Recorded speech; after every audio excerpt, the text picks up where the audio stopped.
As we edge forward to a goal of net zero, the reality of that aspiration runs headlong into the ongoing and increasing need for energy. Net zero means completely negating the amount of greenhouse gas emissions produced by human activity. The belief is that a combination of emissions reductions and the implementation of carbon sequestering can and will balance the volume of carbon in the atmosphere. There are countless initiatives underway. For example, BC-based Savante has been enjoying impressive results. So too is Bill Gates' carbon capture company, Graphite. However, that company's website acknowledges that 5 to 10 billion tons of carbon dioxide need to be removed from the atmosphere annually by 2050. Today, the world removes less than 0.001% of that. The quest is underway, but at what cost? In British Columbia, the government acknowledges its commitment to net zero will have a significant impact on the economy. That impact, in turn, will increase the cost of living and lower per capita GDP. Can or will we remain committed to net zero? Hello, I'm Stuart McNish, and you're listening to Conversations Live. Conversations Live is a long-form public affairs dialogue series addressing the big issues of our time. For each episode, we bring together subject matter experts for a deep conversation designed to provide you with information that helps you make more informed decisions. I hope you enjoy it. Welcome to Conversations Live, Energy and the Environment. Tonight, we come to you from the traditional territories of the Musqueam, Tsleil-Waututh, and Squamish First Nations, who have lived on and continue to call these lands home. Osiam. The questions tonight are, can we have energy security, energy affordability, and meet our environmental goals? And will we remain committed to protecting the environment at all costs? Yesterday, the Vancouver Sun, their editorial cartoon, which was quite funny, made fun of the fact that April 1st was also April Fuel Day in light of the increase in the carbon tax.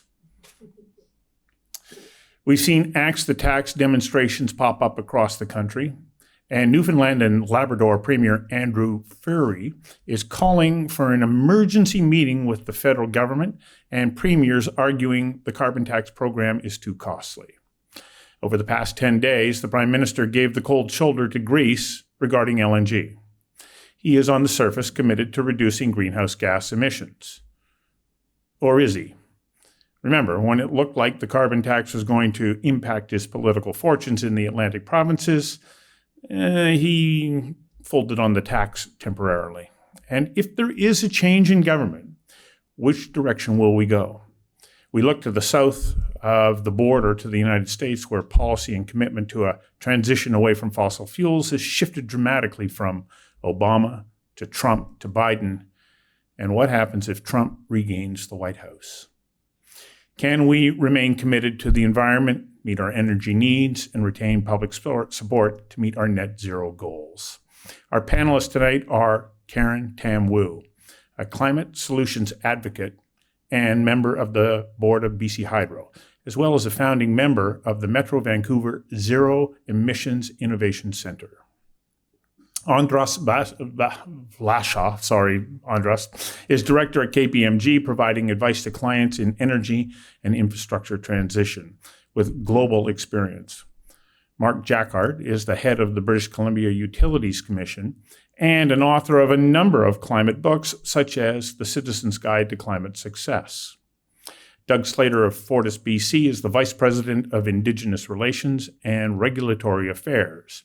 He is joining us in place of Roger Dall'Antonio, who has a nasty cold that he is responsibly not sharing in the room.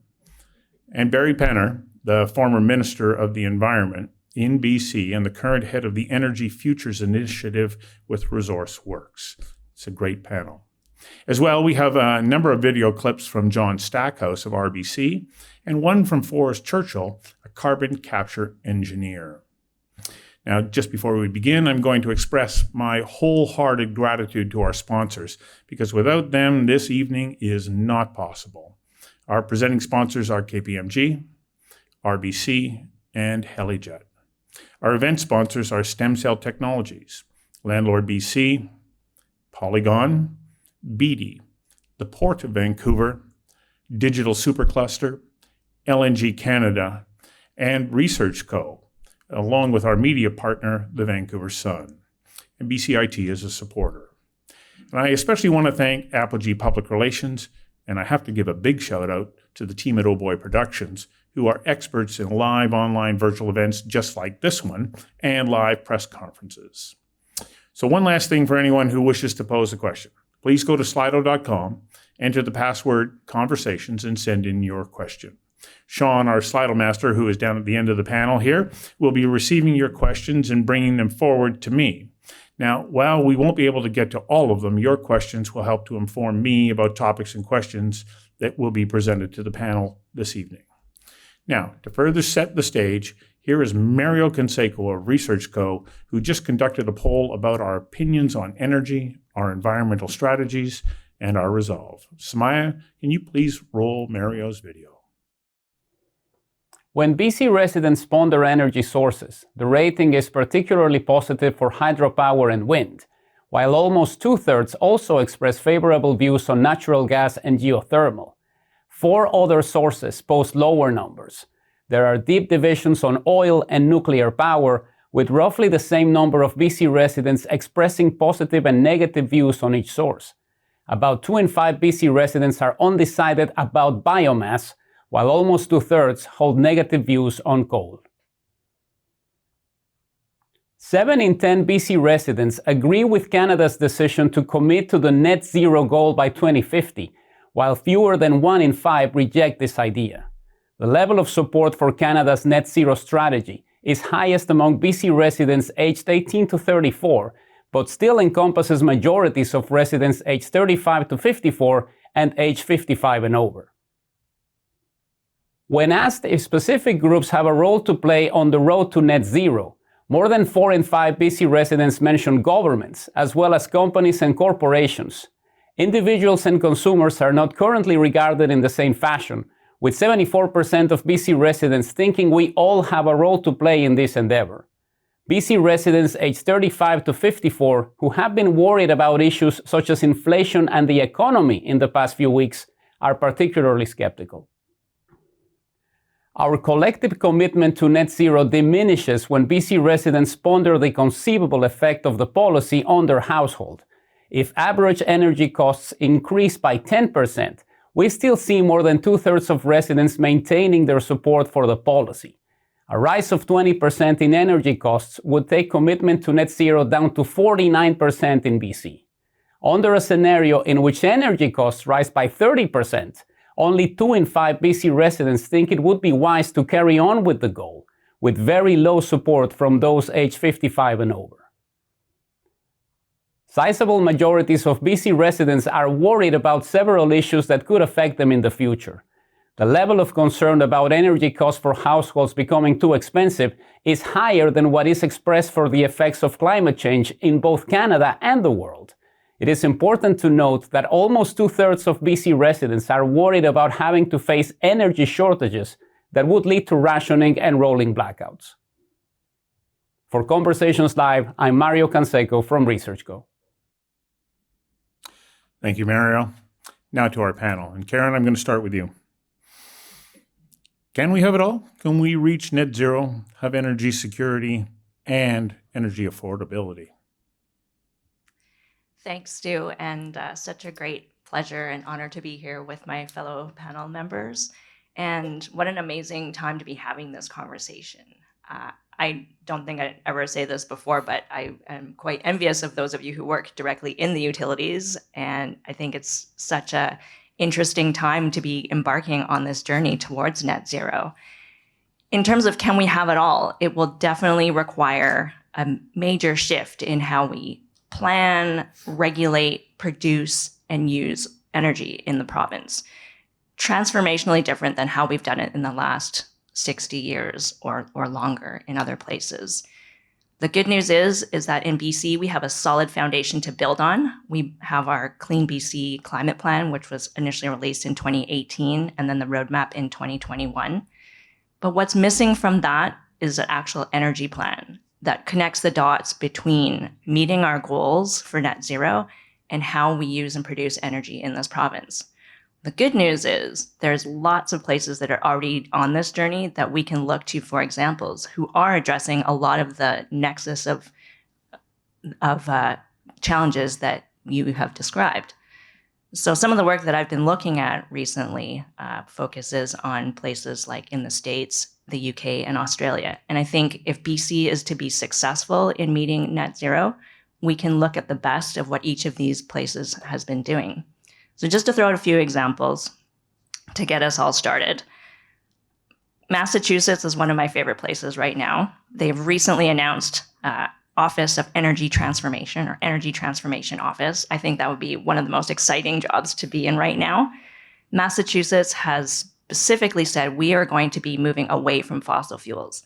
But this office is tasked with looking at how are we going to make sure that we have enough electricity to meet the needs of those who are switching off of fossil fuels? How do we make sure that the electricity and gas utilities are working together to ensure there's safety and reliability of the systems for the customers during the transition? And how do we make sure we look after the workers who are responsible in the gas sector? So that's pretty amazing. In terms of affordability, Colorado has also said we're moving away from fossil fuels. And Colorado's interesting because they're also a natural gas powerhouse in the US. But they have also acknowledged that there have been historical injustices to the Black, Indigenous people of color in Colorado and the low-income folks. And so they have said, we want to make sure that in this transition, we're looking after those people as well. So there's lots of other examples that I will have lots of time to talk about later today, but I think we can do it. Well, you point out both UK and the US, and Andras, you've been working in both of those jurisdictions. Now you're here. When you take a look at the examples that Karen is referring to, can we match what you've seen in other jurisdictions? Good evening, everyone. Pleasure to be here. I think if you're comparing other markets, what Canada and BC particularly has going for it is a net energy exporter starting point. And so when you're looking at energy security, for example, or affordability, there are a lot of energy sources that can be utilized for future policy and supply. These are already in place. So that's a starting point. The question is, how do you improve on that? And compared to the UK, it's not going to be as costly to improve on that. Compared to the US, it's probably not that big of a challenge because the percentage of clean power or low carbon energy sources in BC is much higher than in the US.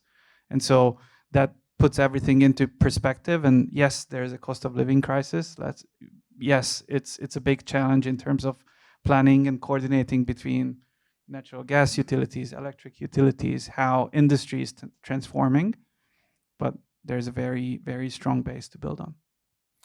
Mark, you are already nodding there because you are in a position where you can help to guide us towards some of the decisions that will move us in the direction that will help to ensure that we are moving towards a net zero goal.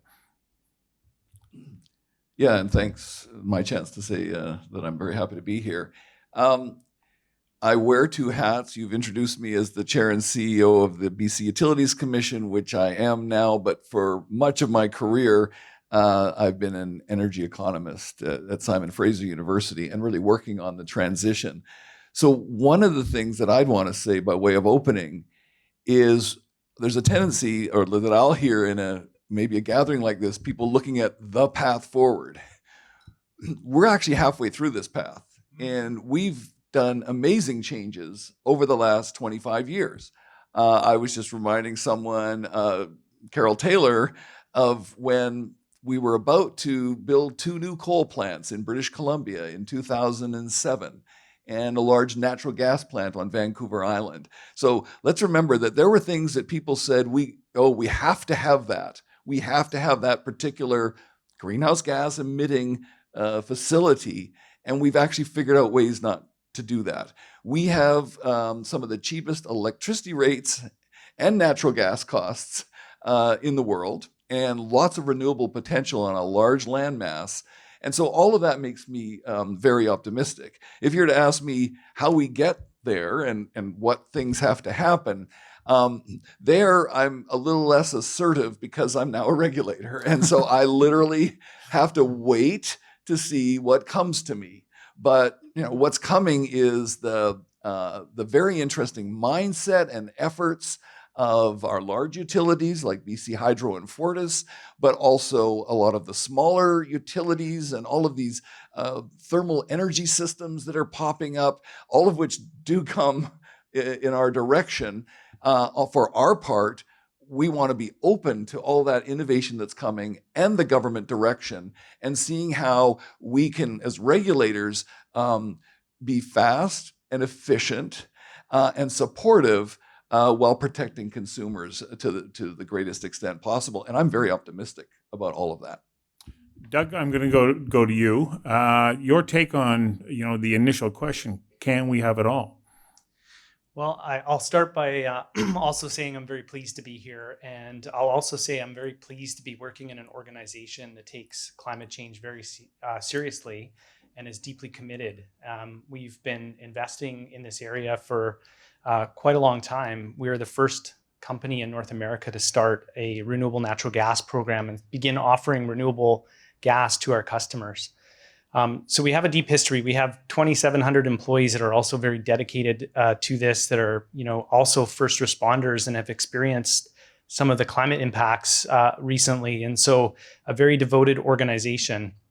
So at the end of the day, yes, we need to move in this direction, but we need to do so in a way that, maintains a safe, affordable, reliable, and resilient delivery of energy. We can't have a net zero future without those, so they're really important. We need to make those a part of it. At the end of the day, our path towards net zero in British Columbia is shaped by a number of things. So our climate being one of them, the incumbent energy systems that we have here, the availability, as Mark talked about, of renewable energy sources on our land base, and as well technology. And so for me, it's not about whether if we could have it, is by when, I think is the important kind of question, and way to phrase the question is by when. That's also a difficult question to answer, but I don't think we really have a choice. We have to move in that direction, and it's really about pace at the end of the day.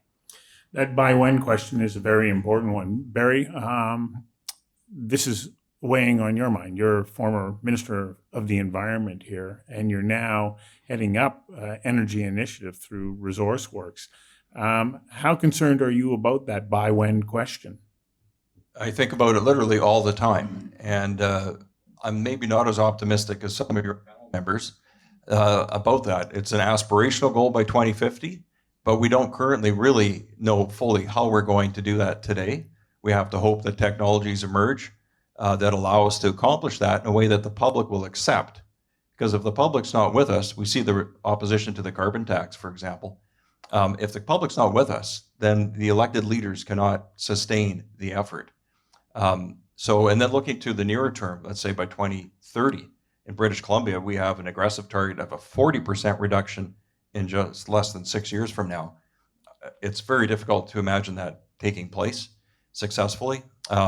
And I say that with lots of scars on my back, along with Ms. Taylor, who's been referenced here several times tonight. She was a cabinet colleague of mine when we worked on the first climate change plan in BC, which called for a 33% reduction by 2020. And I'm sorry to admit to you that that was not successful. We did introduce the first broad-based, at that time, revenue-neutral carbon tax. Many other policies, the Clean Energy Act that I worked closely on with our Minister of Energy at the time, and moved BC Hydro away from thinking about procuring sources of energy that Professor Jacquard referenced towards renewables only. But even with all those measures and others, our emissions still went up. The only time they went down was during the financial crisis in 2008, and then again during the COVID pandemic. And what that indicates is, at least in the near term, significant economic contraction was required to get those actual emissions down. We need to find other ways to do that. There are other exciting technologies. More technologies have come forward than I had expected at the time that I introduced the plan, like EVs have advanced more than I would have expected, but it still hasn't been enough to sustainably bend that curve down in emissions. And that's what we need to do to get to those targets. So I want to roll a clip right now from John Stackhouse about policy consistency. So we recorded this for Conversations That Matter a couple of weeks ago, and I think that it's relevant tonight because I think that we really have to have a commitment to policy consistency. And of course, we live in democracies where that policy keeps changing it with governments. Samaya, can you roll that clip from John Stackhouse? There is a great need for policy consistency. And a lot of what we're seeing right now in the world is policy uncertainty. And investors are holding up, corporates are holding up, saying, we don't know if governments, might even be the same government, are going to tear things up. We've already seen that in this country. We've seen it in other countries as well. It takes a delicate hand because the climate transition is a transition. There's a cliche that it's a dial, not a switch. A lot of people just want to flip a switch and everything will be fine. The world doesn't work that way. Energy systems don't work that way. But dials are very powerful, and you need to keep turning the dial on markets, tightening up things, loosening up other things, and having that consistent framework, policy framework through time, with an appreciation that sometimes you need to make adjustments because the world changes. You can have a Russian invasion of Ukraine and suddenly markets go this way. You can have other shocks in the system. So we've seen through economic history that governments always need to maintain that flexibility to be used rarely when there are those shocks and certainly major unexpected events in the economy. Mark, is he right? It was interesting, John, who I know and enjoy, but it was kind of like, okay, the world is uncertain, so we need policy consistency. You're not going to get policy consistency, I promise you. You're going to have policy inconsistency even within the same political party. That's the reality of the last 30 years. So that's the reality you have to work with going forward. What it means is people who have been involved in designing policy, as I have, often talk about, is this a two-term policy? So, for example, Ontario closing its coal plants. You could try to do that over a 25-year period, but instead they actually said, we'll do it in one electoral term, which a lot of us quietly said that's not happening. But they did it in 2 electoral terms. And so, or let's take another example. Barry was surprised about electric vehicles, as I was. Norway basically launched on this thing, and within 10 years went from the same as the rest of us, the odd little electric car here and there, to 90% of sales last year. So again, people that I work with on policies say, we are not going to get policy consistency over the long run. So you've got to figure out how to design policies where you can get some kind of flip or launch, where there are new interests who are actually help to carry that. So like Donald Trump says, I'm going to reverse the decline of coal plants in the United States. He could do nothing about that. There's already changes that were going on with renewable portfolio standards in 35 states, forcing in renewables that then undermine the running coal plants. All of these kinds, when you can cause something that will create its own change. So there's a lot of examples I don't want to run on, but that's what you have to be thinking about. So Karen, what point do we go from the government starts to create these policies to now, as Mark has just pointed out, you start to get investment from industries and individuals and whatnot. How important is that maybe more than just relying on policy consistency? Certainly, markets and businesses are looking for signals so that they can bring their investments into the province or the country. And as a microcosm of one of the sectors that I worked in earlier in my days at Pembina in the building sector, we definitely saw this, where passive house, super high energy efficiency type of homes were something new and niche that was had its birth in Saskatchewan, but took off in Germany when a German architect went to Saskatchewan and said, this way of building homes is amazing. And he brought it back to Europe. And then we started seeing interest in this type of building in Vancouver. And Vancouver basically made passive house standards become its standard of building in the next couple of years.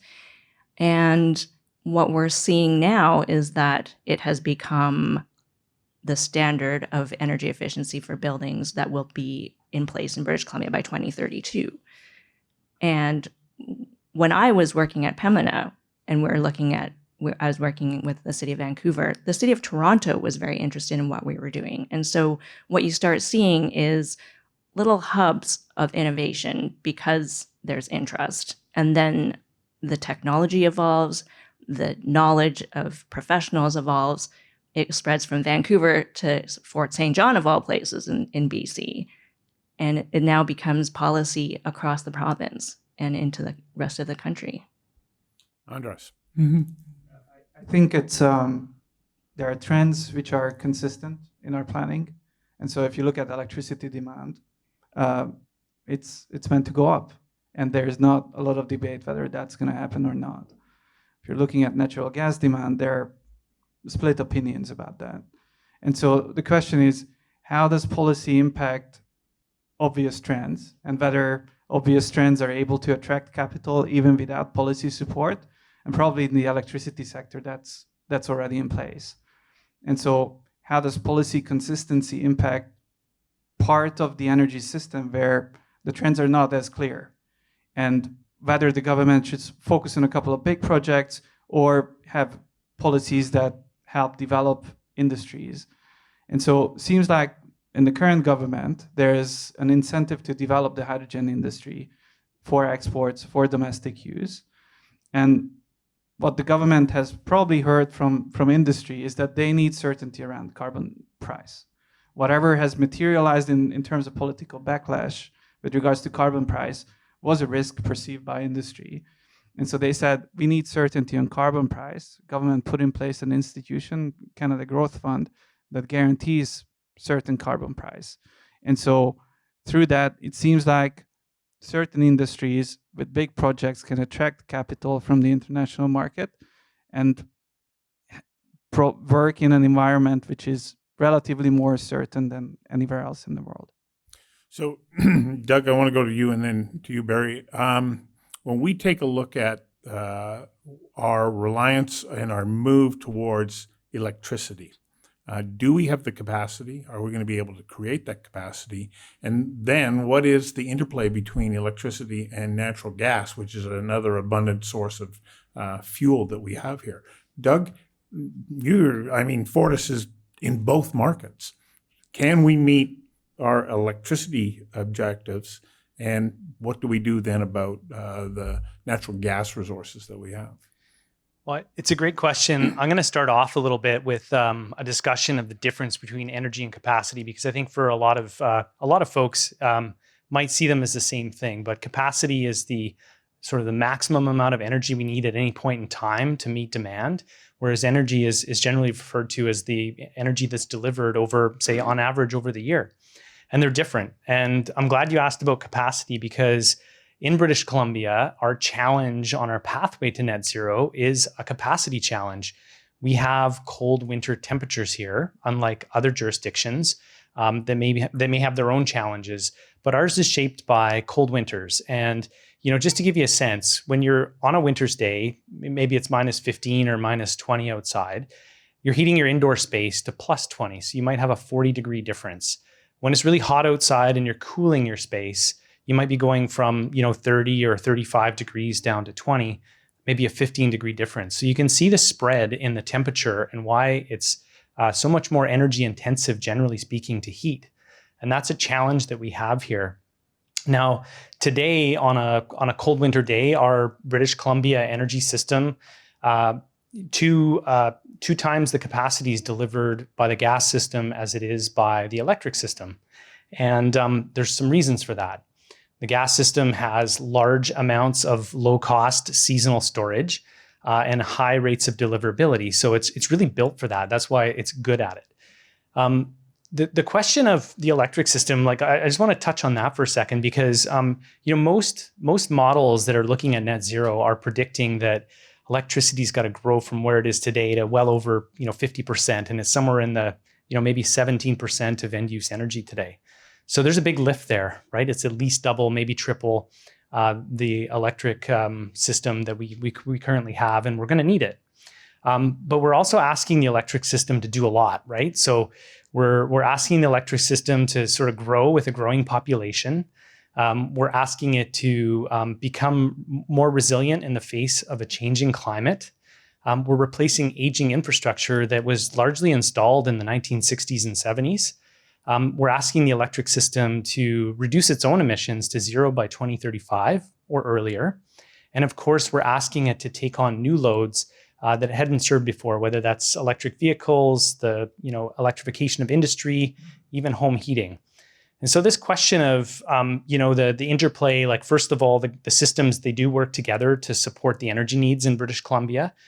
And the key to scaling up the amount of electricity is to really be careful about what we're scaling up and what loads we take on. Not all energy is used in the same way or over the same time period. So talking about heating earlier, heating turns out to be one of the peakiest loads that we have.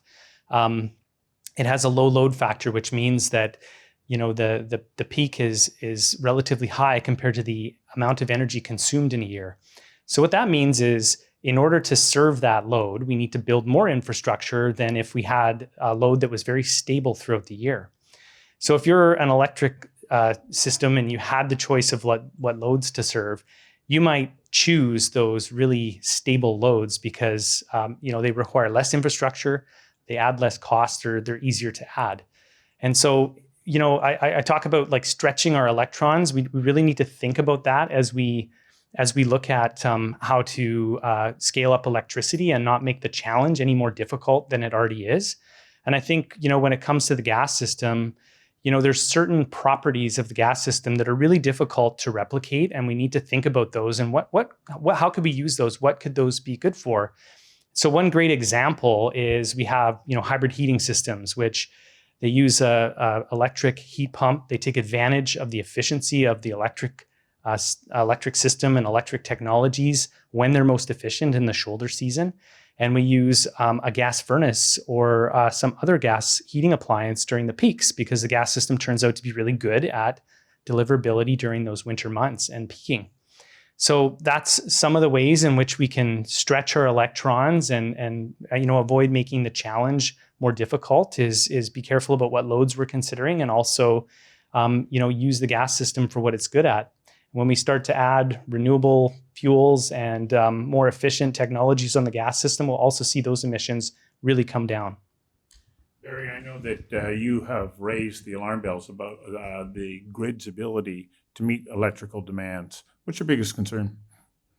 I've been bullish for many, many years on what I think is British Columbia's imperative to develop more electricity generation ability. Right back from my time as an opposition MLA, I thought that BC Hydro should be doing more, not just BC Hydro, but throughout our system, and looking to the private sector too to help supply that. Because if we can't meet our own needs on an ongoing basis with energy, given the plethora of resources that we've been blessed with in this province, then who can? So throughout my time in government, I've been very much on the side of we should be doing more, not less. I know historically, utility regulators would say, let's not do too much because we'll have to carry that extra cost. And that was the traditional view until the California crisis, which left an indelible mark in my mind. That is, in 2000, it is far more expensive to have too little electricity when you need it than to have too much. So that is my bias. We should have more. But in the last year, as you know, we were importing 20% of our electricity needs here in British Columbia. Yes, we're in the middle of a drought, but that illustrates that we are kind of on an edge in climate change, that what was the past might not be the future. And it's always better to have a bit more than a bit less. And then to Doug's point, electricity is, in any given moment in time, it is a finite resource. You can get more over time, but it takes money and time.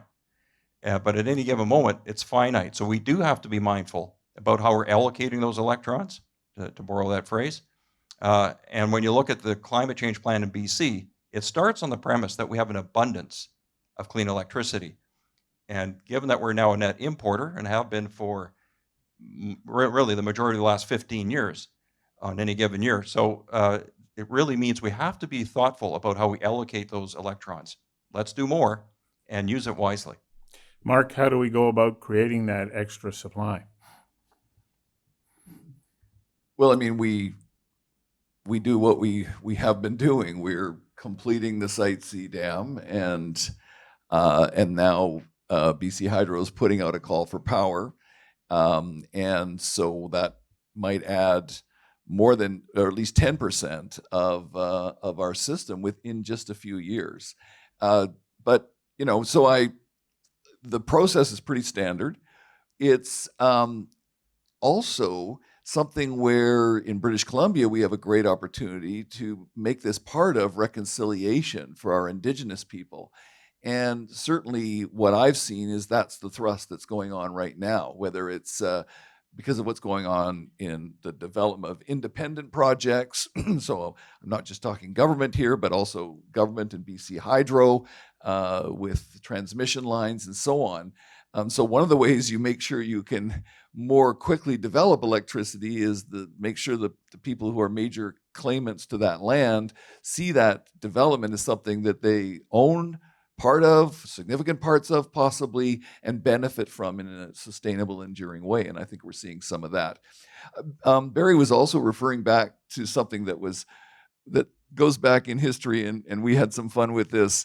And I think we both see both sides of this. I remember when the government under Gordon Campbell said, we're going to plan BC Hydro for low water years, which means that we're going to be exporting more than we import. And I was glad that Barry pointed out that there are two sides to that coin, because you could end up with a lot of long-term contracts to get electricity from people at a certain price and having to year in and year out sell some of that at a lower price, possibly in the spot market. But I defended that at the time, and I know you're an advocate of that. I don't have a position on it anymore, but it's an interesting trade-off back and forth. Do you build extra, and then you'll say, well, we'll have some use for it, or is there a risky side to that? And with the whole with the whole world, and certainly the area where we trade in, electricity demand is growing rapidly everywhere. So, I mean, I do see Barry's argument. At the risk of getting into a debate, I'll just say my thought process was that we were underestimating electricity demand. I was surprised at the uptake of EVs, not the uptake, but just the technological improvement so quickly. But I was also seeing around me, everybody was carrying, remember this thing called a BlackBerry? People were buying big screen TVs en masse, and everybody was buying more and more electronic gadgets. So just sitting back and not being particularly academic about it, I just thought, electricity is not going out of style. And now fast forward 15, 20 years, and electricity is being offered up as a solution for just about everything. I'm exaggerating, but almost the solution for everything in terms of getting our emissions down. So I feel kind of vindicated in the sense that electricity is front and center. Karen, I know you wanted to jump in here. I think, first of all, efficiency is the first fuel. We have to remember to use energy wisely, number one. And any model, even the most conservative model that looks at what does net zero look like, say, for example, the Canadian Energy Regulator, they also say that electricity plays a major role, even in some of the most conservative, which parts of the economy are we going to decarbonize? So electricity is going to play a very important role. I said at the outset that we really need to fundamentally rethink how we are going to plan, produce, and use, and even manage the use of energy as we move forward. So talking about how we look at peaking or how we're going to meet the great demand for electricity, it's going to be completely different than how we've done things in the past. So as an example, we will have battery storage as a potential way to help shift and shave peaks. We'll have distributed electricity generation in the form of solar panels that individuals can feel a sense of agency in their ability to contribute to the solution on climate. And we saw a huge Mario's survey at the top saying that there's great support for climate action in Canada and in British Columbia as well. There's a recent poll by Clean Energy Canada done in the beginning of February that said 30% of British Columbians think that we're going, actually 43% of British Columbians think we're going too slow on climate action. 30% think we're on pace, and only 15% think that we're not going fast enough. So I think there's also a hunger for British Columbians who want to be part of the solution. Another interesting thing that I just learned about is demand response and how virtual power plants can aggregate demand response from individuals turning down their thermostats or turning down their water heaters or turning off car charging when the system senses a peak coming. And so these are the kinds of things that are just nascent, but there's places that are doing it. Ontario is already looking at virtual power plants as an example. So we have to completely reimagine what generating and using electricity looks like in this province and in this country. So just before I go to a question from Slido, I would like to point out that last week I did an interview with a fellow by the name of Alex de Vries from the Netherlands. He calls himself the Digiconomist. And he looked into what the power load from Bitcoin was. And it is enormous. Bitcoin globally consumes more energy than the nation of the Netherlands. And its environmental carbon footprint is horrible. 80 million tons a year collectively from Bitcoin mining. But he warns that AI is equally, if not more, power hungry. All those NVIDIA microprocessing chips, they are power pigs. And so AI may give us some of the solutions, but hopefully it can solve the solution about how much power it requires. So it's like, as we move forward, it's 2 steps forward, 1 step back. We're going to continually be working our way through that. Sean, I'd like to go to you. Question number 2 here, I think that is quite an interesting question. It's a question from Thomas Cheney. If we electrify heating, where will the reliable capacity come from as new hydropower plants are banned post-Site C under the Clean Energy Act? We have lots of energy in the form of wind, but do we during peak demand and little wind? So I think that that's a really interesting question, because where do we then get all those supplemental sources of energy? Andras, I'm going to go to you because you've been working with companies who are facing this very real challenge right now. And then I'd like each of you on the panel to address this question. What are some of the other alternatives that we have to us? And with new 5th generation nuclear, is that something that we have to maybe consider in British Columbia? Oh, that's a big question. So I think if you're looking at how much power cost on imported power last year, was $45 per megawatt hour. If you're looking at what new generation costs, some of the wind generation or solar generation can be cheaper than that. And so replacing some of the currently hydro supplied electricity with whenever the sun is shining or the wind blows saves dam capacity for the time when those are not operational. So that's kind of one source. And then the second source is obviously how we're turning on our devices, as Karen mentioned. I think the question is how much transmission and distribution capacity do we have, and how interconnected these are in order to get the load supplied. And so I think that's going to be the critical question. It's not the economics of building the generation itself. Karen, to you. And partly I asked the question about renewable sources because we really need to be able to get to there and develop that capacity. I was doing a little research about wind. One windmill can maybe power 950 homes. So how many windmills do we need? Like, where do we go to find some of those energy sources? I said earlier that efficiency is the first fuel, and I think that's one thing we need to keep in mind is as we switch to electricity, for some of the things that we're currently using fossil fuels for, the amount of energy we actually need is far less. So you look at a heat pump, for example, because that question was referencing heat pumps.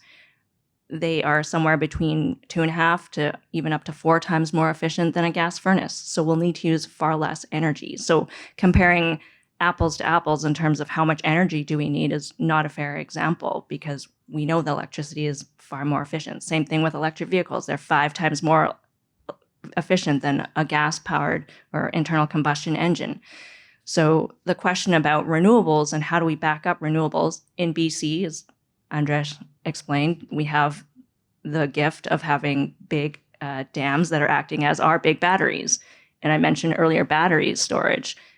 Energy storage is something that we're just seeing the birth of around the world. And I think it's super interesting to look at how can we store energy. Utility scale storage is something that we're not even really thinking about in this province or in this country yet. There's definitely pockets of it, and there's places where in the US they've started looking at it more seriously. So I think that is one of the answers that we have barely scratched the surface of. I think you're right. I think that battery storage is in some ways the Achilles heel here in the equation of renewables. But there are great advances that are taking place in large scale battery storage in British Columbia with these vanadium redox quick recharge batteries. It's like we're doing promising work here. Barry, or then I'll go to you, Doug. Yeah, I'll take that. To the question. It is a big challenge. And yes, heat pumps are more efficient most of the time. But during extremely cold weather events like we had in mid-January, when the temperature in Kelowna was minus 27, not for 1 day or 2, but for 3 days, the heat pumps become less efficient, dramatically less efficient, and maybe akin to your old baseboard heater. So it does put a huge extra burden on the grid in order to meet that peak demand of keeping somebody safe. When it's that cold, it's actually a matter of human safety at that point, not just comfort. In terms of the Clean Energy Act, it's true. There was a clause, a section in that act that said that after Site C, there would be no major dams built in British Columbia. And that was passed by the legislature. But what legislatures can undo if the voters will let them. So that is at least a legal possibility if the legislature were to vote in that direction. And then just on battery storage, I was surprised because I was watching closely during that electricity pinch that we had during the cold spell in January and learned that in Alberta, they actually have 200 megawatts of battery capacity storage. Doesn't last long. You can draw that down in 1 hour. If you're taking 200 megawatts, it's gone in an hour. But there are developments happening with batteries, but I'm just a little bit still from Missouri that in the near future, let's say by 2030, it'll be sufficiently developed to be a big answer to electricity reliability on scale. Mark, can you hang on a second? Because I know Doug wants to jump in and then I'll come to you, okay? Yeah. Thank you. I'll start by agreeing with Karen that, we should be doing everything we can to lower energy use through efficiency. It makes no sense, and it makes the challenge all that much larger if we don't. And so, for example, this is why we're I think FortisBC is, at least we think, Canada's single largest private investor in energy efficiency and conservation. And so we've been very focused on this. So I agree completely. I would say this is the challenge in British Columbia, as I said earlier, is capacity. Battery storage is not a seasonal storage resource. It's a daily storage resource today. That may change with technology in the future, but it's, 4, 6, 8 hours of storage, and you have to charge the battery. So you need to be able to do that. So when you think about what our peak energy demand across gas and electric systems here is in BC, it was 21,763 megawatts equivalent on the gas system and about somewhere near 11,000 megawatts on the electric system. So close to 33,000 megawatts. That's a lot of capacity to deliver on a day, at a moment in time, rather. And so we really have to be very careful with this piece, right? And it's so important because that's the one time of the year when you can't afford an energy disruption. And Alberta, our neighbor to the east, got very close this January. So as Barry was talking about, Alberta has a number of different types of resources for electricity, from gas-fired plants, coal-fired plants, renewables, batteries. They've got about 6,000 megawatts of renewables installed, actually. And during the cold weather that we had, once the batteries were quickly exhausted, the rest of the 6,000 megawatts produced almost nothing during the coldest parts of that cold spell. So I think, like, I'm not saying this to say that it can't be done, but it's really a challenge that we have to be very cognizant of, and we have to recognize the difference of like what resources are providing capacity. So pump storage hydro is another capacity resource that we can use. You fill it up at a time of the year and you empty it at other times. Maybe BC needs to embrace other new technologies that the rest of the country's embracing that we currently are prohibited from. Who knows, right? But just to say that this is our single biggest challenge in getting to net zero is finding the capacity resources. And yes, we're going to need batteries. We're going to need energy efficiency, but we're also going to need dispatchable power because, as much as behavior and off-peak demand tools are there, there's still a pretty big bulk of energy use. And, that's what, we lay awake at night thinking about, is making sure that people have the energy they need when they need it. Mark? Well, I agree with all of that. So they've kind of stolen my thunder here, but so yes, big challenge. Don't be careless as we're moving forward along this path. But I just wanted to bring out a little bit of added to this. Remember, we are a hydropower system, and we earlier talked about energy versus capacity. You generally build the dams to size them so that they can even produce when you're getting that spring runoff and the most water flow, which means that the dams actually are they don't usually get used to capacity, even in that winter time. And that would help to explain why even BC Hydro, which was very low on water because of a prolonged drought, was actually able to help our neighbors to the south and Albertans during that peak period, because yes, we're running into some energy problems. We're dependent on the water equals energy, but we are sized for capacity. But with the kind of growth we're talking about, that doesn't take away from the point that Barry and Doug were just making. But I'll add one thing to that is at the Utilities Commission, I'm fun having. I don't just have 8 grad students anymore. There's like 100 people there. And so I said, does anybody know anything about Norway? I remember they opted not to use natural gas, which they had a lot of for building heating in the 80s. They could have, but they were already concerned about climate change in the 80s. So they didn't do it. So how are they heating their buildings? Well, there's a garbage incinerator in Oslo, but almost entirely it's with electricity and heat pumps and just even resistance heating. So I said, I have a staff member from there. Okay, find out everything about Norway. You can read all the stuff in Norwegian and translate it for us. And I'm not saying that we want to copy other places, but I sure hope we're capable of learning from others. And so some of the things we've talked about, that this capacity crisis, there are examples out there where people are not using fossil fuels to the extent that we are, and yet somehow are managing that. And then an example would be starting increasingly to use digital control of vehicle batteries. So we're not talking about building huge banks of batteries. We're talking about when your society is being increasingly dominated by electric vehicles and they're parked at home and you can hook them up and have tariffs that utilities come out with. So I'm not talking about a pure electric future, but I just wanted to make sure we were thinking about all of these possibilities out there. But we have to be very prudent and cautious. And so I'm not disputing the last 2 speakers. Oh, there's many more possibilities as well as far as power generation is concerned. But Andras, I know that you wanted to say something. Yeah, just quickly that, obviously having one source of power or one source of energy to a home is risky, right? So if something happens to that system, there's no supply. And so I think thinking about the current natural gas system as a natural gas system is probably not the right way to think about it. I would rather suggest that it's a gas-based energy delivery. And what that gas will look like in the future, we don't quite know yet. And what the makeup of that gas is going to be is still a trend to be identified, I would say. And so thinking about resiliency and security of supply is something that needs to be considered when people talk about capacity and what kind of alternative systems we are operating in the province.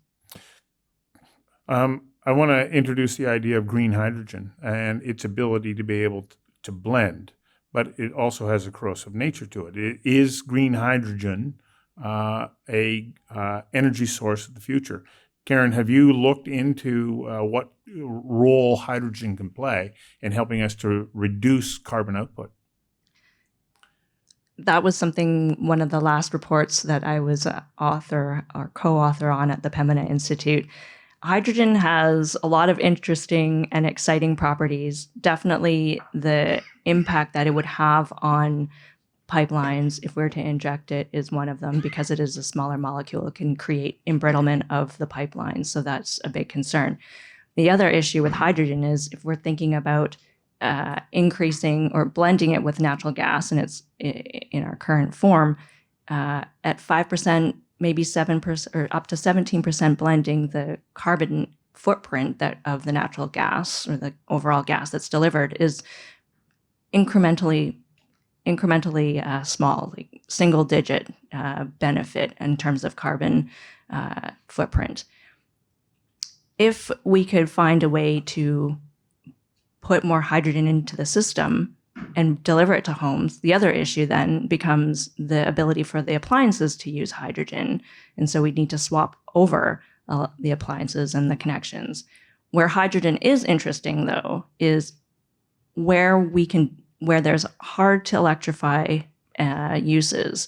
Is hydrogen one of the solutions that we could use for, say, high heat processes? And that's where hydrogen becomes much more interesting. I'm going to go to Sean right at the moment to introduce another question here. Question number 1 from Justin, please. Thanks, Stuart. It's easy for us Canadians to muse about renewables from the comfort of BC. But what about developing countries who need reliable energy to survive, much less thrive or reduce emissions? So do we have a responsibility to other nations, or do we need to stay focused on our role here in British Columbia? And I introduce this as a concept because we're in a position where we can export energy to other countries and help them. Where does our responsibility lie here? Doug, I know that you wanted to jump in. That's not exactly where you were thinking of going, but that's where I'd like to direct the conversation to right at the moment. Thanks. I really wanted to talk about hydrogen there. This is a challenge, right? There's no net zero in Vancouver. There's no net zero in British Columbia. There's no net zero in Canada without net zero around the world. When you think about net zero, we need to zoom out in the largest possible sense and realize that not every jurisdiction is in the same position. We're relatively fortunate in BC with a relatively clean electricity sector, predominantly clean electricity sector. We're starting in a much better place.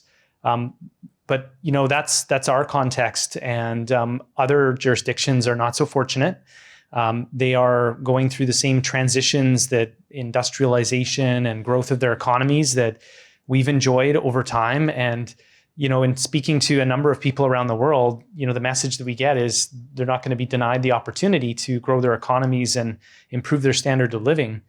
And so that's going to happen. And I think that one of the lenses that we need to apply to our situation as we think about, do we have excess energy to export? What do we have, and what impacts might it have? Is, can we actually help? Can we help the rest of the world as we think about our energy supplies and what it might do, what it might displace? This is often a difficult conversation because, when we have in British Columbia, maybe producing that energy will actually create greater emissions here, and we don't have a way to capture the benefits of how that energy will benefit the other jurisdictions. So we have a number of these challenges, but I think we have to really zoom out here and think about the broader context and do the right thing, because we can't achieve net zero if everybody else is not also achieving net zero. Mark, over to you on this topic, because you're in a position to really look into, what is the equation here, and where do we as a province move towards allowing this kind of fuel development to go forward? I'm not by nature evasive, but actually I'm but not. in this case, you will be? Yeah, I'm not in a position to deal with that. I was, as an energy economy modeler, working with other global modelers, because one thing you do see is that if you look back over the last 30 years, humanity has figured out a whole bunch of ways to slow walk greenhouse gas reduction. And some of the ways involve expanding the production of fossil fuels and justifying it for some reason or another, well-being somewhere else, and so on. So I can state that as almost a factual claim. That's what's been going on. And that doesn't mean that those claims of economic development for other people, fossil fuels are the most wonderful of energy sources. They have had a huge role in improving the well-being of humanity, an enormous role. And that's our problem. Our problem is that we have to look at them in this kind of mature way, which says, on the one hand, I know they're wonderful for me and now maybe people in the developing world. On the other hand, we're going to burn them. And so that's not going to be wonderful for the people in the developing world. They're less capable than we are to be able to handle the extreme events that we're starting to experience, and so are they. So in terms of, unfortunately now in the Utilities Commission, I have no role in that. That's a difficult question. I used to help governments by working with international modelers who'd say, are these claims really true? So the International Energy Agency does that, which has several of my former students working there as modelers. And I'll ask them, and I'll say, what's your latest estimate? But you can rig the numbers one way or the other to justify massive exports of coal, oil, and natural gas from Canada. And you can also rig them in the other direction. So I'm a little skeptical of any vociferous argument that someone makes saying we must or must not export. It's tricky. So when I did an interview with Tim Flannery a few years ago, he had been the Australian climate commissioner.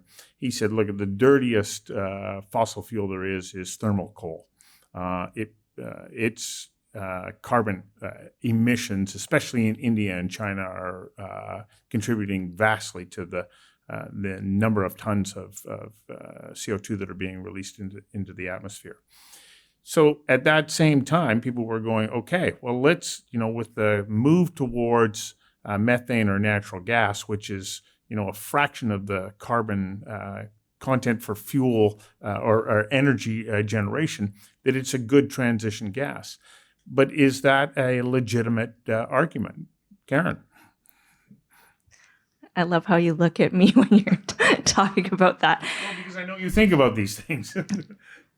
I think that the claims that are being made currently about whether exporting LNG to Asia, generally speaking, is where the markets are, the British Columbia market is looking to, and whether it will actually reduce or displace coal or displace coal, that is still yet to be confirmed.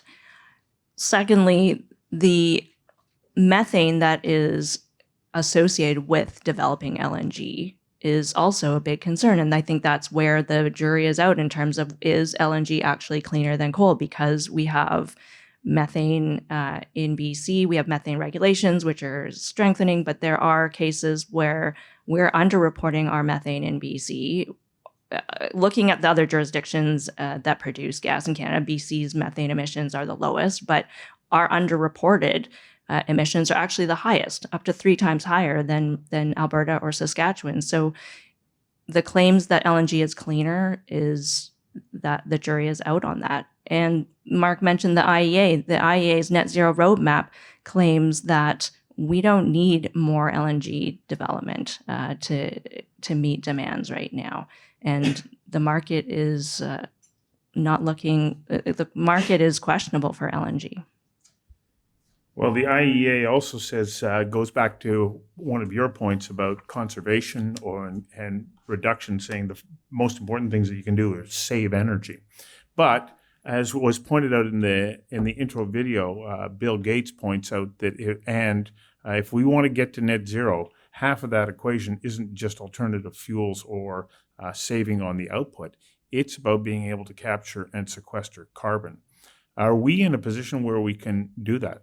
Andras, you're working in this sector where we're moving towards this, but what is our capacity to be able to capture and sequester carbon?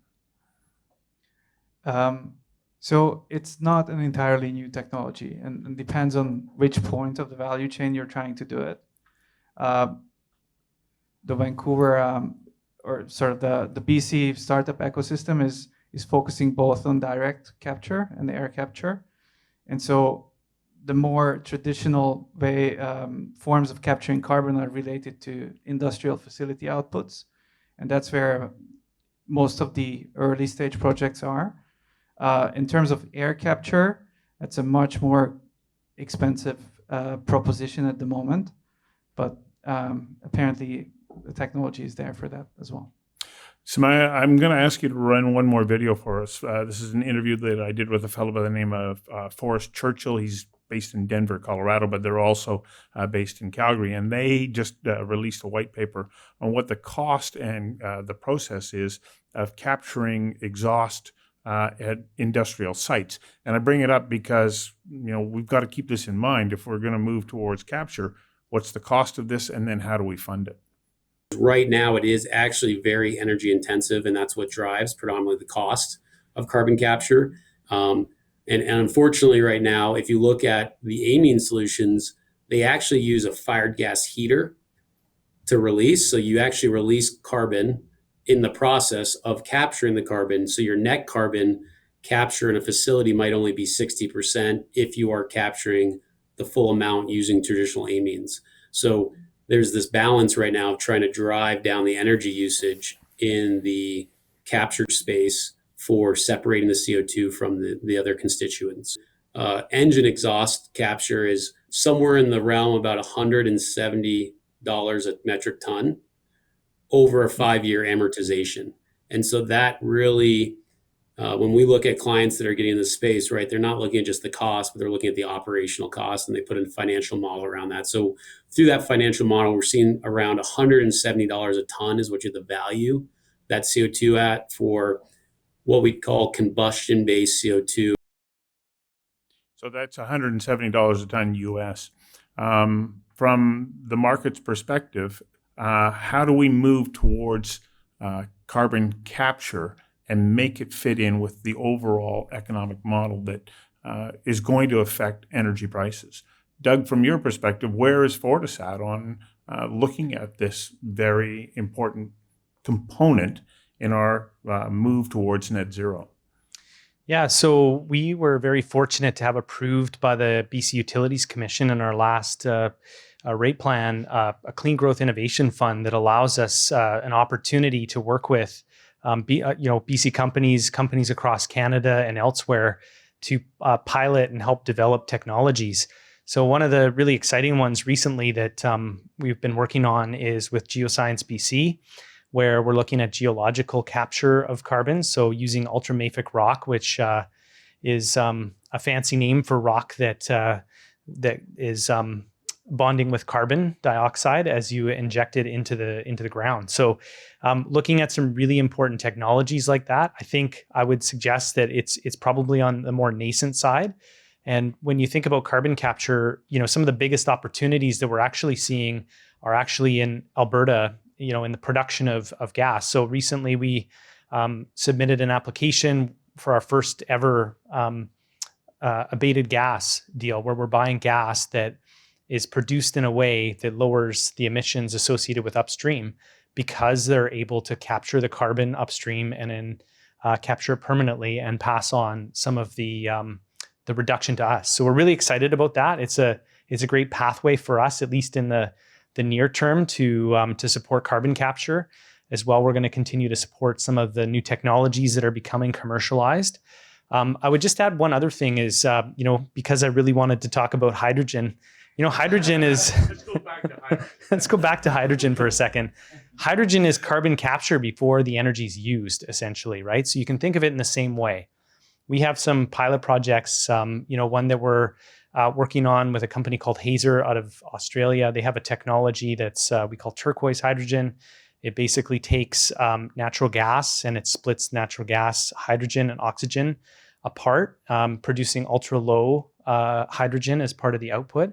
Uses electricity for process heat. And so it's a very clean process. And it's really interesting because the other byproduct is graphite. And the graphite can be used. I always joke you can make about 75% of an electric car with the output there, because graphite is used, tires, batteries, carbon fiber, those types of materials. And it's in demand. And so you can, one of the concepts we're looking at is locating one of these facilities close to the load center where we can avoid some of the issues that Karen talked about earlier about metal embrittlement and capacity or capability of the pipelines to carry hydrogen today. And so, it's another form of carbon capture that we're looking on. And, I think that's a pretty promising technology, and it's certainly a lot closer to commercialization. Karen. In terms of CCS, one of the interesting reports I've recently seen was from the Institute for Energy Economics and Financial Analysis, I think, IEFA, I always forget what their acronym stands for. And they looked at the 55% of the global capacity of CCS projects. 11 out of 13 of the projects that they looked at either performed poorly or just massively failed. And I think CCS is critically important in terms of decarbonizing current gas production. But I think hoping that CCS will work for future fossil fuel projects it just seems like it would be vastly expensive, as you pointed out. And the technology just isn't proven. There is a gas plant in Saskatchewan that was built and was targeting 90% capture rates, and they've since been downgraded to 65% capture rates.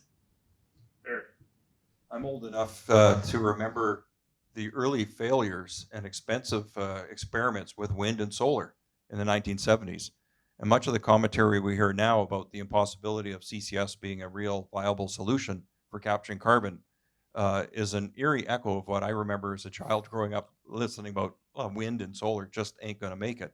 It took a long time and it took a lot of investment and innovation, but now we see it. It's available on commercial scale. The two things are different, but I don't want to be too quick to dismiss the possibility and potential of carbon capture, because what I said at the outset, I'm really concerned that we really don't have in our grip right now tangible ways to get to net zero by 2050. And while we're talking here in British Columbia, should we or shouldn't we export LNG? Is that really that good or not?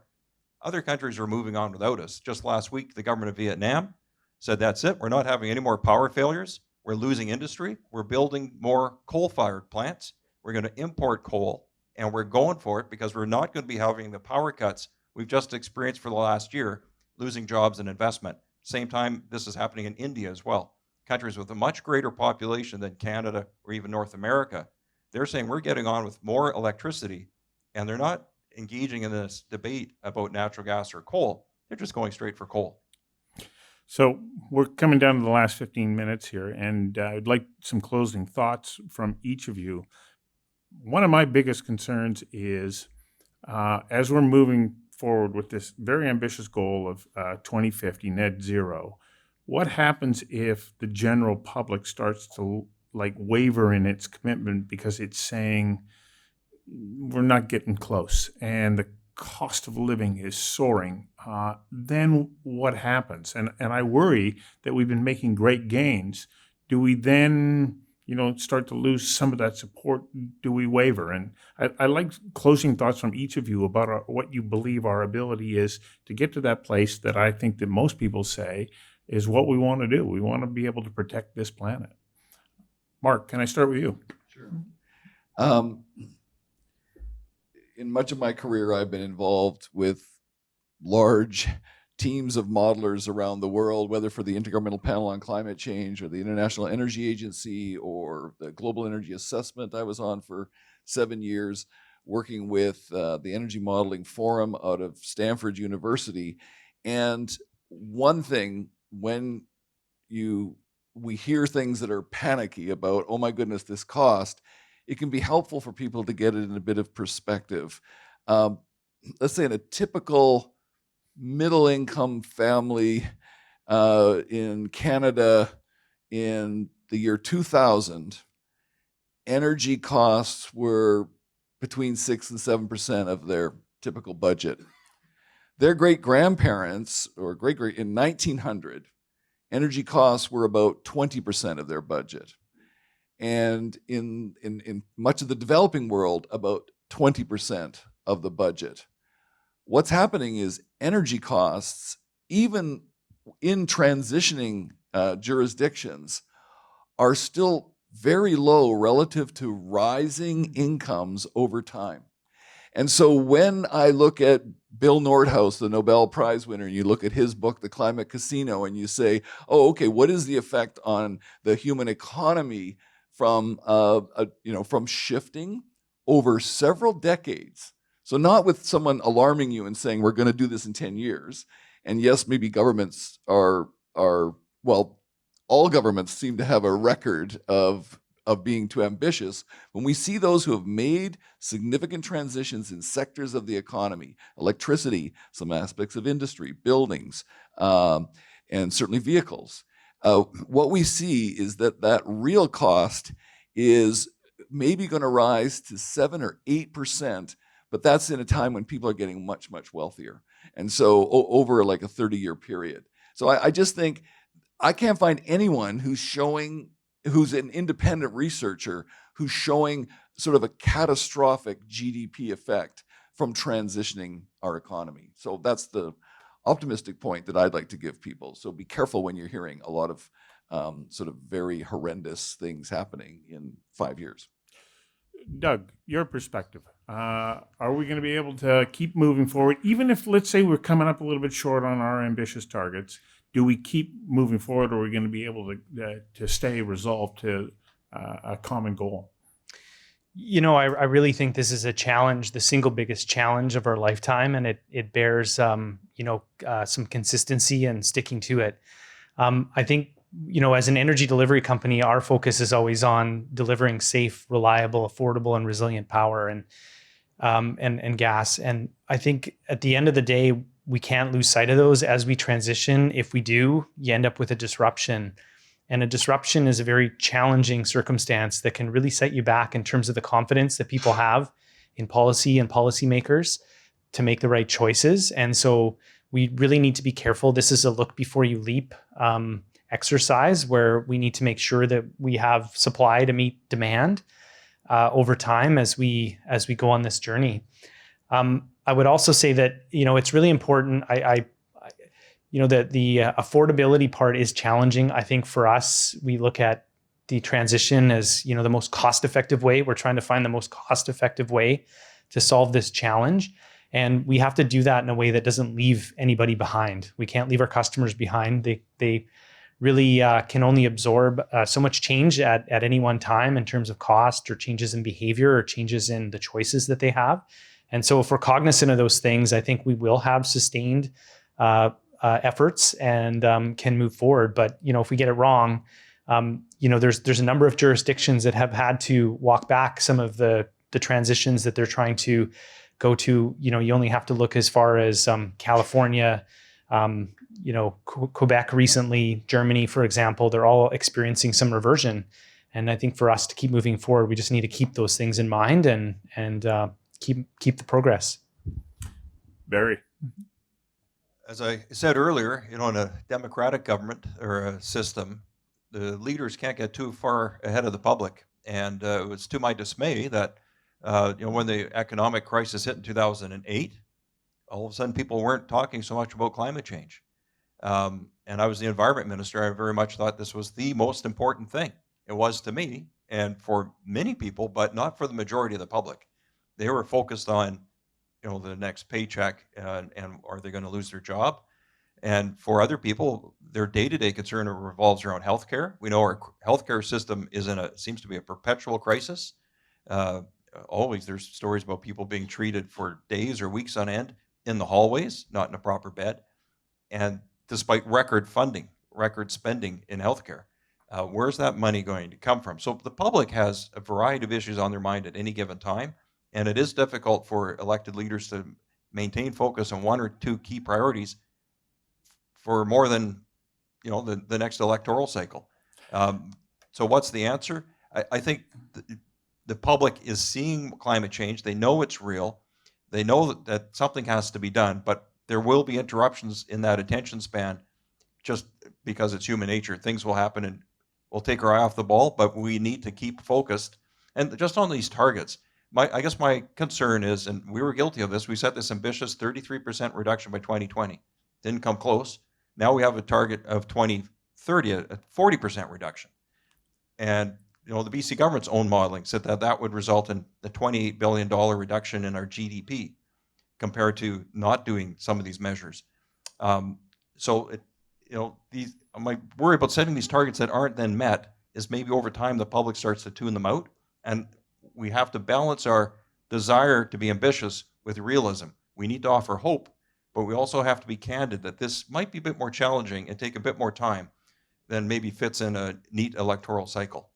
So, Andras, what does that do then to the energy producers, the sectors that are wanting to make change, if there's this waxing and waning of pressure on them to meet certain targets? When the costs go up, people start to get worried.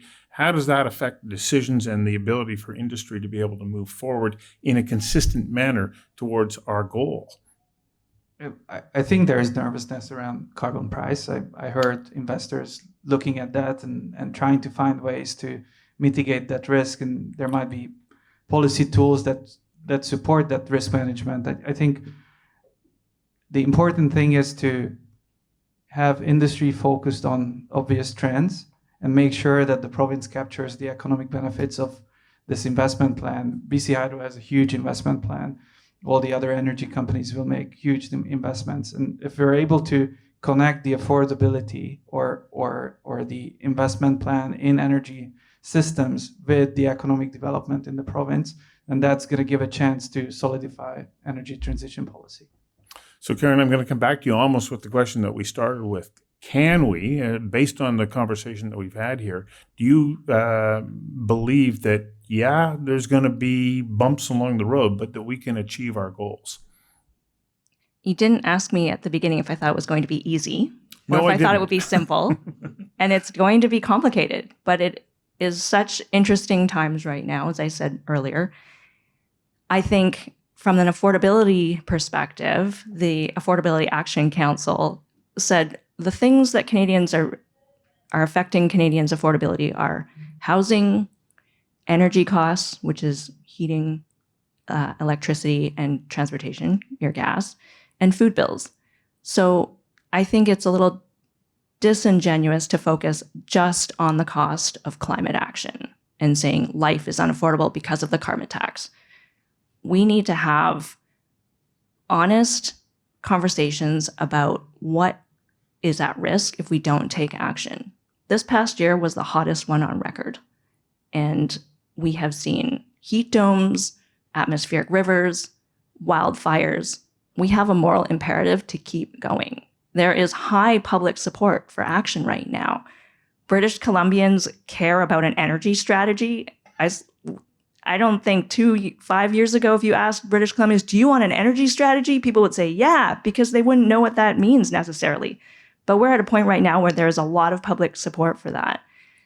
I take issue with saying that the climate plan is going to decrease our economy by $28 billion.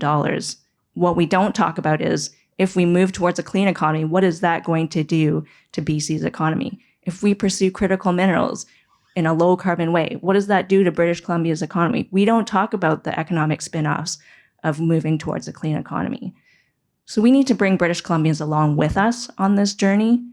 I saw a poll recently that said only 49% of British Columbians could correctly identify that fossil fuels are the cause of climate change. That's a problem. So we need to bring everyone along with us and explain what is happening and have a very thoughtful transition towards a clean economy. And that will require direction from the Utility Commission, from the government, so that the utilities are not left interpreting what regulations or policies mean, and so that we can have a safe, reliable energy system as we're transitioning away from fossil fuels. Just to point out, as I said, it wasn't my number. It was the BC government hired a consulting firm to model the difference, and they should have captured the pros and the cons. I don't know, but the net difference was $28 billion by 2030 out of the economy, compared to not introducing these additional measures. Already, of course, we introduced the carbon tax, and we have other measures in BC, but this was looking at adding additional measures. And again, it wasn't my numbers, it was the consulting firm. I know a bit about this. What happens that's unfortunate in this modeling, Barry, is if it's not a global economy environment integrated model, you're actually comparing an apples and oranges scenario, one in which you don't do much about greenhouse gas emission and yet you assume everybody else is, or in fact, you assume they're like you, not doing much. So that GDP number in the business as usual run or keeping the same policies should have been way lower to reflect the damages of climate change, as Karen was talking about. So that's a challenge in modeling when we only look at the economy and we don't have what's called an integrated model. I don't like integrated models because you really can't connect the economy to the whole global atmosphere, oceans, and biosphere system very reliably. But that's a problem because then we're comparing the wrong things. It's a challenge. Well, as we move forward here in the coming months, we're going to go to a provincial election, and then within 12 months of that, if we're on target, a federal election. And clearly, this is a topic that's going to be front and center, but it is so complex. And as you pointed out, Karen, it's challenging for some people to have the time and energy to be able to really wrestle the facts to the ground. But I have this belief that, Barry, as you pointed out, going back to the 1970s when people were talking about solar, there was this, what are you talking about? It's not possible. But if we look at the trend line, I think the trend line is that we're moving towards cleaner, more sustainable forms of energy production. And we're working diligently at saying, okay, what can we do to capture that excess carbon that is being emitted? I remain hopeful. I believe that there is a collective will and effort to move towards a greener and more beneficial process or way in which we're interacting with, this fabulous planet that we call home. So thank you all for your time today. There's so many elements that we probably could have gotten to. I wanted to talk about run-of-river and geothermal and all sorts of other stuff, but we're just out of time. So thank you very much. And I want to thank our sponsors, of course, for their participation in helping to make this evening possible. And stay tuned. On April 23rd, we're going to have a one-on-one with Premier Eby. So thank you very much for your time tonight. Thank you to everybody. Thank you for tuning into Conversations Live, an Oh Boy Productions program. If you enjoyed this conversation, you can find our previous and upcoming episodes at conversationslive.ca. You can also follow us on YouTube, LinkedIn, Instagram, and Facebook. Again, thank you. I'm Stuart McNish.